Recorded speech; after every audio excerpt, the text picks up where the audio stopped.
ಪರಿಸರ ಮಾಲಿನ್ಯವಾಗ್ತಾ ಇರುವುದನ್ನು ತಡೆಯಲು ಮತ್ತು ಗ್ರಾಮಸ್ಥರ ಆರೋಗ್ಯದ ದೃಷ್ಟಿಯಿಂದ ಕೊಡಗು ಜಿಲ್ಲೆಯ ಗ್ರಾಮೀಣ ಪ್ರದೇಶಗಳಲ್ಲಿ ಡಾಂಬರು ಘಟಕ ಮತ್ತು ಕಾಂಕ್ರೀಟ್ ಮಿಶ್ರಣ ಘಟಕಗಳಿಗೆ ಅವಕಾಶ ನೀಡದಂತೆ ಪರಿಸರ ಮತ್ತು ಆರೋಗ್ಯ ಫೌಂಡೇಶನ್ದ ಅಧ್ಯಕ್ಷ ಕರ್ನಲ್ ಸಿಪಿ ಮುತ್ತಣ್ಣ ಒತ್ತಾಯಿಸಿದ್ದಾರೆ. ನಗರದಲ್ಲಿ ಸುದ್ದಿಗೋಷ್ಠಿಯಲ್ಲಿ ಮಾತನಾಡಿದ ಅವರು, ಡಾಂಬರು ಘಟಕ ಮತ್ತು ಕಾಂಕ್ರೀಟ್ ಮಿಶ್ರಣ ಘಟಕಗಳು ಗರ್ಭಿಣಿ ಮಹಿಳೆಯರ ಮೇಲೆ ಹೆಚ್ಚು ದುಷ್ಪರಿಣಾಮ ಬೀರ್ತಾ ಇವೆ. ಆದ್ದರಿಂದ ಗ್ರಾಮ ಪಂಚಾಯಿತಿಗಳು ಮತ್ತು ಗ್ರಾಮಸ್ಥರು ಎಚ್ಚರಿಕೆಯಿಂದ ಇರಬೇಕು. ಈ ಘಟಕಗಳ ಸ್ಥಾಪನೆಗೆ ಅವಕಾಶ ನೀಡಬಾರದೆಂದು ಒತ್ತಾಯಿಸಿದರು. ದಕ್ಷಿಣ ಕೊಡಗಿನ ಈಚೂರು ಗ್ರಾಮದಲ್ಲಿ ಕಾರ್ಯನಿರ್ವಹಿಸ್ತಾ ಇದ್ದ ಡಾಂಬರು ಘಟಕವನ್ನು ಗ್ರಾಮಸ್ಥರ ಒತ್ತಾಯದ ಮೇರೆಗೆ ಮೇ 31ರೊಳಗೆ ಮುಚ್ಚುವಂತೆ ಕುರಿತು ನಿರ್ಧಾರ ಕೈಗೊಳ್ಳಲಾಗಿದೆ. ಈ ಘಟಕದಿಂದ ಗ್ರಾಮಸ್ಥರು ಅನುಭವಿಸ್ತಾ ಇರುವ ಸಮಸ್ಯೆಗಳನ್ನು ತಾನು ಶಾಸಕ ಎಸ್ ಪೊನ್ನಣ್ಣವರ ಗಮನಕ್ಕೆ ತಂದ ತಕ್ಷಣ ಸ್ಪಂದಿಸಿ ಕ್ರಮ ಕೈಗೊಂಡಿದ್ದಾರೆ. ಇದಕ್ಕಾಗಿ ಶಾಸಕರಿಗೆ ಕೃತಜ್ಞತೆ ಸಲ್ಲಿಸುವುದಾಗಿ ತಿಳಿಸಿದ ಕರ್ನಲ್ ಸಿಪಿ ಮುತ್ತಣ್ಣ ಅವರು, ಮುಂದಿನ ದಿನಗಳಲ್ಲಿ ಜಿಲ್ಲೆಯ 2 ಶಾಸಕರು ಡಾಂಬರು ಘಟಕ ಮತ್ತು ಕಾಂಕ್ರೀಟ್ ಮಿಶ್ರಣ ಘಟಕಗಳಿಗೆ ಅವಕಾಶ ನೀಡುವುದಿಲ್ಲ ಎನ್ನುವ ವಿಶ್ವಾಸ ವ್ಯಕ್ತಪಡಿಸಿದರು.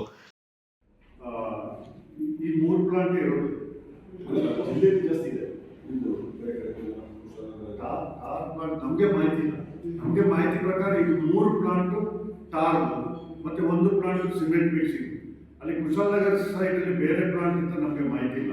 ಆದರೆ ಎಲ್ಲ ಇದ್ರೆ ಟಾರ್ ಪ್ಲಾಂಟ್ ಖಂಡಿತ ಎಲ್ಲ ಮುಚ್ಚಬೇಕು, ಸಿಮೆಂಟ್ ಮಿಕ್ಸಿಂಗ್ ಪ್ಲಾಂಟ್ ಸಹ ಮುಚ್ಚಬೇಕು. ಯಾಕಂದ್ರೆ ತುಂಬ ಪೊಲ್ಯೂಷನ್ ಆಗ್ತದೆ ಅಲ್ಲಿ. ಎಲ್ಲಾದ್ರೆ ಬಯಲುಸೀಮೆ ಇಲಾಖೆಯಲ್ಲಿ ಒಂದು 100 ಎಕರೆ ಹತ್ರ ಯಾರು ಜನ ಇರಬಾರ್ದು, ಅಲ್ಲಿ ಬೇಕಾದ್ರೆ ಸ್ಥಾಪನೆ ಮಾಡಿ ಅದಕ್ಕೆಲ್ಲ ಫಿಲ್ಟರು ಅದೆಲ್ಲ ಸೈಂಟಿಫಿಕ್ ಆಗಿ.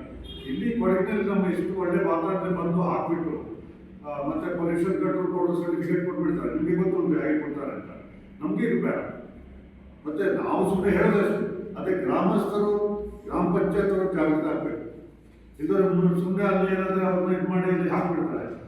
ಹಾಕಿಬಿಟ್ಟು ಮತ್ತೆ ತೆಗೆಯೋದ್ರಿಗೆ ನೋಡಿ 10 ವರ್ಷ ಎಷ್ಟು ಸಫರ್ ಆಗಿರ್ಬೋದು. 10 ವರ್ಷ ಸುಮಾರು ಜನರದ್ದು ವಯಸ್ಸು ಆಯುಷ್ಯನೇ ಕಡಿಮೆ ಆಗ್ಬಿಟ್ಟಿದೆ.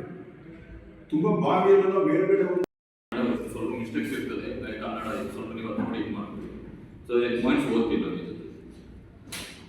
ದಕ್ಷಿಣ ಕೊಡಗು ಈಚೂರು ಗ್ರಾಮದಲ್ಲಿರುವ ಮಾಲಿನ್ಯಕಾರಿಯಾದ ಟಾರ್ ಮತ್ತು ಕಾಂಕ್ರೀಟ್ ಮಿಶ್ರಣ ಕಾರ್ಖಾನೆಗಳನ್ನು ಕುರಿತು ಕೆಲವು ಪ್ರಮುಖ ಅಂಶಗಳನ್ನು ಬೆಳಗಿಸಲು ಈ ಪತ್ರಿಕಾಗೋಷ್ಠಿಯನ್ನು ಆಯೋಜಿಸಲಾಗಿದೆ. ಗ್ರಾಮಸ್ಥರ ಕಷ್ಟದ ಮಾಹಿತಿ ನಾವು ಪಡೆದ ನಂತರ ನಾವು ತಕ್ಷಣ ಶ್ರೀ ಎಸ್ ಪೊನ್ನಣ್ಣ ಅವರನ್ನು ಹಸ್ತಕ್ಷೇಪ ಮಾಡಲು ಕೋರಿರುತ್ತೇವೆ. ಅವರು ಆ ದಿನದಷ್ಟೇ ಈಚೂರು ಗ್ರಾಮಕ್ಕೆ ಭೇಟಿ ನೀಡಿ ಗ್ರಾಮಸ್ಥರ ಸಮಸ್ಯೆಗಳನ್ನು ಅರ್ಥ ಮಾಡಿಕೊಳ್ಳಲು ಅವರೊಂದಿಗೆ ಮಾತನಾಡಿದರು. ನಂತರ ಅವರು ಜನರ ಜೊತೆ ಅವರು ಟಾರ್ ಮತ್ತು ಕಾಂಕ್ರೀಟ್ ಕಾರ್ಖಾನೆಗಳ ಮಾಲೀಕರ ಸಭೆಯನ್ನು ಕರೆಯುತ್ತಾರೆ. 19ನೇ ಜನವರಿಯಲ್ಲಿ ಇದನ್ನು ಮೀಟಿಂಗ್ ಅನ್ನು ಆಯೋಜಿಸಿದರು. ವಿವರವಾದ ಚರ್ಚೆಯ ನಂತರ ಈ ವರ್ಷ ಮೇ 31ರವರೆಗೆ 3 ಟಾರ್ ಕಾರ್ಖಾನೆಗಳನ್ನು ಮುಚ್ಚಲು ಪರಸ್ಪರ ಒಪ್ಪಿಗೆ ವ್ಯಕ್ತಪಡಿಸಲಾಯಿತು.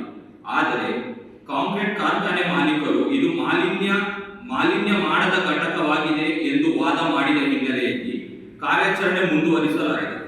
ಗೋಷ್ಠಿಯಲ್ಲಿ ಪರಿಸರ ಮತ್ತು ಆರೋಗ್ಯ ಫೌಂಡೇಶನ್ದ ಸದಸ್ಯರಾದ ಶ್ಯಾಮ್ ಬೋಪಯ್ಯ ಹಾಗೂ ರಾಯ್ ಬೋಪಣ್ಣ ಪಾಲ್ಗೊಂಡಿದ್ದರು.